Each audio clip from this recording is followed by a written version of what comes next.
Современный мир трудно представить без инноваций и новых технологий. Производство оснащается станками по последнему слову техники, с помощью которого изготавливаются умные приборы и оборудование, помогающее человеку жить комфортно.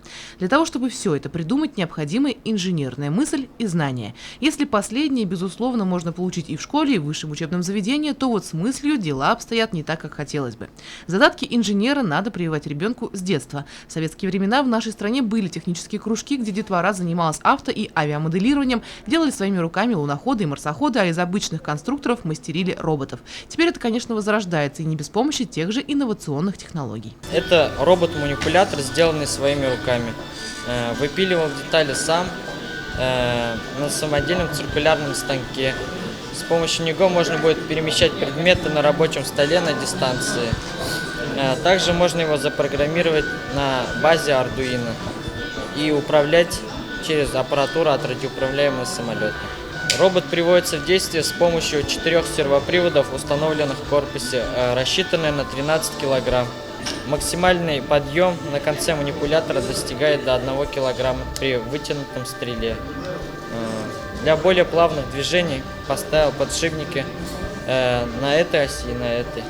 Но в быту, если, например, поставить его на рабочий стол, запрограммировать, чтобы он подавал какие-нибудь предметы, например, ручку или полив цветов, например, запрограммировать, и через какое-то время он сможет поливать цветы, если подсоединить шланг и насос, например, и это облегчает жизнь.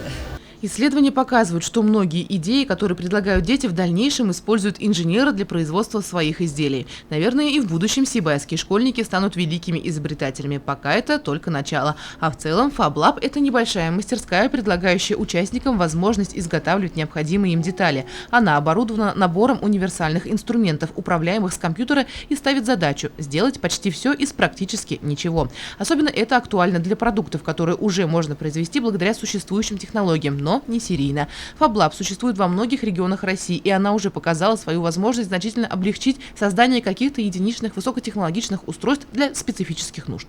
Цель нашего проекта – собрать школьников, молодых ученых, студентов, у кого есть идеи, воплощать идеи на таких инновационных оборудованиях. И будем также обучать их 3D-моделированию, прототипированию. Также приглашаем всех организаций, которые хотят тоже участвовать в нашей деятельности. Руководителям центра пришлось много работы для создания данной площадки. Ими использовались также средства государственной и правительственной поддержки. По словам клиентов, оно того стоит. Посетители центра могут ознакомиться с оборудованием и изделиями. Кроме того, FabLab проводит обучение и предоставляет площадку и оснащение для реализации авторских технических проектов. Елена Афанасьева, Айгуль Хамитова, Дамир Хайбуллин, Любовь Карпова, телекомпания СТВ.